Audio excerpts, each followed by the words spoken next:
সত্যি দেখতে দেখতে পূজাও চলে গেল। দুর্গা পুজো, কালী পুজো, এখন ছট পূজা ছিল, ছট পূজাও চলে গেল। আবার সে ১ বছরের অপেক্ষা। পূজা মানেই সকলের মনে আনন্দ।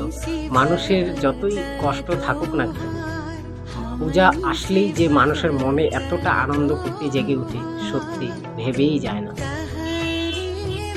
ভেবেছিলাম ছট পূজাটা তোমাদের কাছে শেয়ার করব, তবে কাল বিকালবেলা হয়েছিল, তবে বিকালবেলা আসেনি, তবে সকালবেলা এসেছিলাম।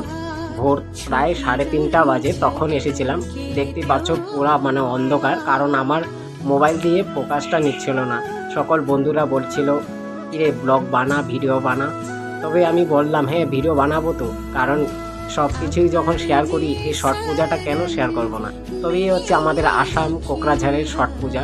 তবে তোমাদের কাছে আমি মাঝে যখনই মানে আমার প্রত্যেক বছরের পূজা যেভাবে হোক আমি একটু হলেও তোমাদের কাছে শেয়ার করি। তো ভিডিওটা ভালো লাগলে অবশ্যই মনোযোগ সহকারে দেখবে। আর যারা যারা বন্ধু করতে চাও আমার সাথে বন্ধুত্ব করতে পারো। আমি কথা দিচ্ছি আমি তোমাদের সাথে সব সময় থাকবো। আর আমাদের সবার সাথে মিলে থাকাটা আমাদের কর্তব্য।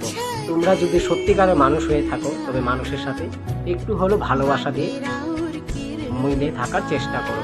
তবে ছট পূজা যারা যারা ছট পূজায় আসতে পারোনি, তবে ছট পূজা এটা তোমরা দর্শন করে নাও।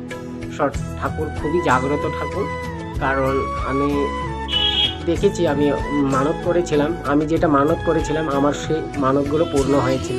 ছট ঠাকুরের কাছে তোমরা যেটাই মানত করবে সেটা অবশ্যই তোমাদের পূর্ণ হবে।